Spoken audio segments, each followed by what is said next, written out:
नमस्कार दोस्तों, मैं गुंजन आप सभी का मेरे लाइव में स्वागत करती हूँ।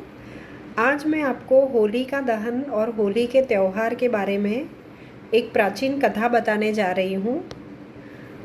प्राचीन काल में हिरण्यकश्यप नाम के एक राक्षस थे। हिरण्यकश्यप जब देवों के साथ युद्ध में जीत जाते हैं, उनके हाथ में जब सत्ता आ जाती है तो उनको बहुत अहंकार आ जाता है और वो खुद को ही भगवान मानने लग जाते हैं। हिरण्यकश्यप जो कोई लोग विष्णु जी की आराधना करते थे, उनके ऊपर बहुत गुस्सा होते थे और उनको अपने सैनिकों को भेजकर मार डालते थे, क्योंकि उनको लगने लगा था कि वही इस पृथ्वी के भगवान है। हिरण्यकश्यप के पुत्र प्रहलाद, जिसे भक्त प्रहलाद के नाम से जाना जाता है, वह विष्णु भगवान के परम भक्त थे। भक्त प्रहलाद हिरण्यकश्यप के पुत्र होने के बावजूद वो विष्णु जी की आराधना करते थे और वो पूरा दिन ओम नमो भगवते वासुदेवाय का चैंटिंग करते थे, जिससे हिरण्यकश्यप को बहुत ही क्रोध आता था प्रहलाद के ऊपर और वो बार बार साजिश करते थे अपने ही पुत्र प्रहलाद का वध करने के लिए। बट विष्णु जी प्रहलाद जी का कैसे भी करके प्रोटेक्शन करते थे और हर बार उनको बचा लेते थे। एक दिन हिरण्यकश्यप ने अपनी बहन होलिका के साथ मिलकर एक षड्यंत्र बनाया, जिसमें भक्त प्रहलाद को मतलब अपने ही पुत्र को अग्नि में जला देने की साजिश रची। उनकी बहन होलिका को वरदान था कि उनको एक वस्त्र था, जो वस्त्र जब वो अपने शरीर पे ओढ़ती थी उनको अग्नि कुछ हानि नहीं पहुंचा सकती थी। तो होलिका ने अपनी गोद में प्रहलाद को बिठाया और अग्नि में वो कूद जाती है, वह वस्त्र अपने सर पे रख के।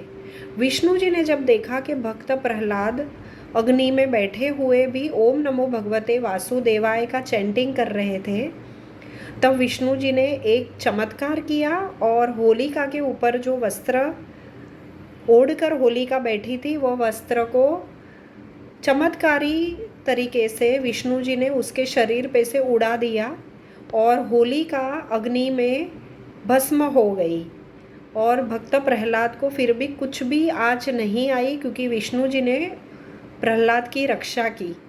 जब हम किसी भगवान पे श्रद्धा करके सच्ची मनोकामना से उनकी पूजा करते हैं तो हमारी सारी विश पूरी करते हैं और भगवान हमेशा अपना संकट के समय में प्रोटेक्शन करते हैं।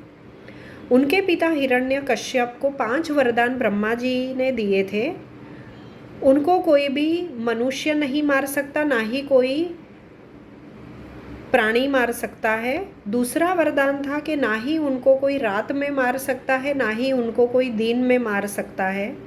तीसरा वरदान ब्रह्मा जी ने हिरण्यकश्यप को दिया था कि ना ही उनका संहार कोई धरती पे कर सकता है, ना ही आकाश में कर सकता है, ना ही हवा में कर सकता है, ना ही जल में कर सकता है।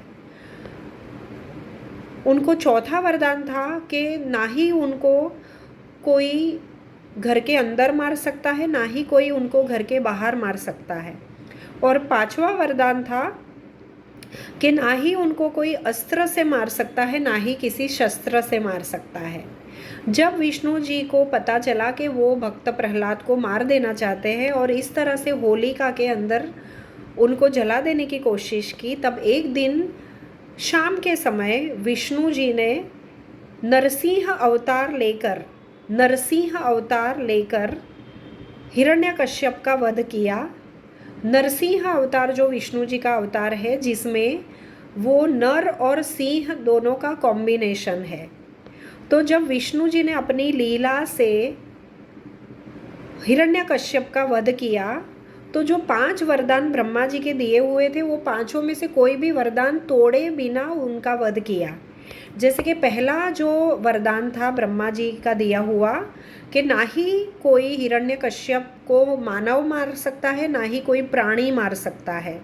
तो जो नरसिंह अवतार विष्णु जी का था, उसमें ना ही वो कोई मनुष्य थे, ना ही कोई प्राणी थे, वो दोनों का कॉम्बिनेशन थे। उनका शरीर नर का था और उनका चेहरा सिंह का था।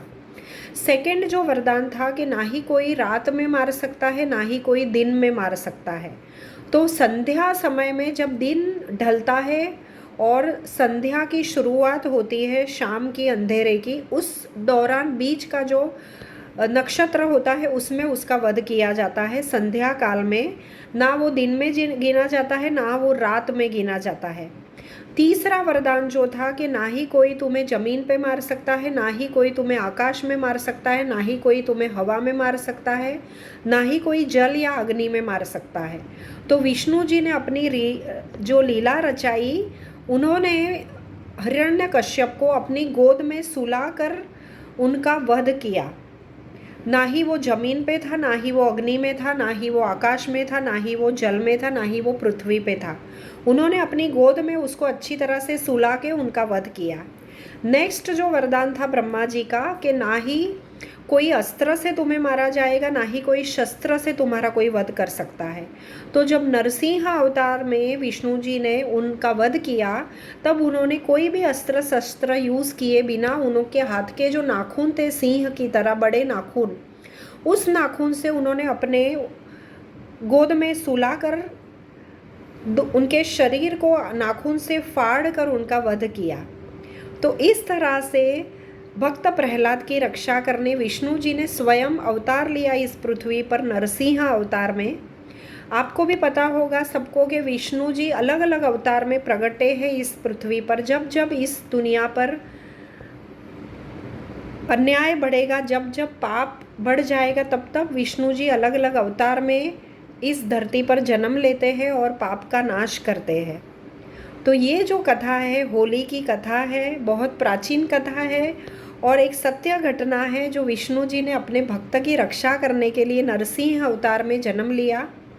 और होली का दहन इसलिए किया जाता है कि होली में हम अपने जीवन की सारी बुराइयाँ, अपने जीवन में जो हमारे अवगुण होते हैं, काम, क्रोध, मद, मोह, लोभ, अहंकार, ईर्ष्या, इस सारे अवगुणों का नाश करने के लिए होली दहन में हम सारी सामग्रियाँ जलाते हैं। जैसे कि हम हवन सामग्री डालते हैं, उसमें लकड़ी डालते हैं, घी डालते हैं, काले तिल डालते हैं, ये सारे धन धान्य डालते हैं। जो नेगेटिविटी अपने लाइफ में है वो सारी नेगेटिविटी को जलाने के लिए हम हवन की तरह होलिका का अग्नि को प्रकट करते हैं। होलिका से दर्शन करके प्रे करते हैं कि हमारे अंदर की सारी नेगेटिविटी, बुराइयों का अंत कीजिए और हमको पॉजिटिव बनाइए। ना ही हम किसी का बुरा सोच सके, ना ही बुरा कर सके, ना ही किसी के बारे में बुरा सुन सके।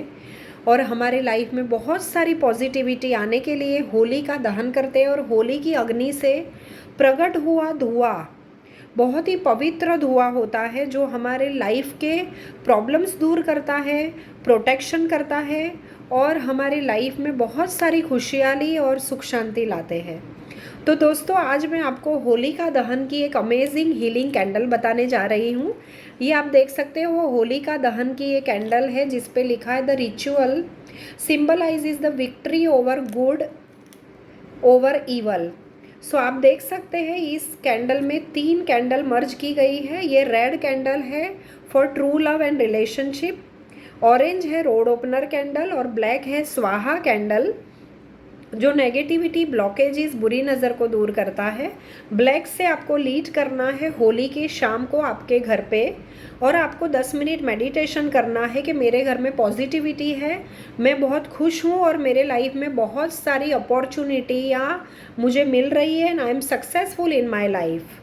ब्लैक बुरी नज़र, नेगेटिविटी दूर करता है। ऑरेंज आपको बहुत सारा गुड लक और प्रॉस्पेरिटी देता है और रेड आपके जीवन में खुशहाली और अच्छे रिलेशनशिप देता है। तो दोस्तों, ये होलिका दहन की अरोमा हीलिंग कैंडल है जिसमें सारे हीलिंग प्रोडक्ट्स हैं। जो होलिका दहन में हम सामग्री डालते हैं वो सारी सामग्री इसमें डाली हुई है जो ओवरऑल आपके घर में पॉजिटिविटी, पीस और सक्सेस लाते हैं और आपको बहुत सारा अबंडेंस देते हैं। Thank you and good luck. Advance में हैप्पी होली।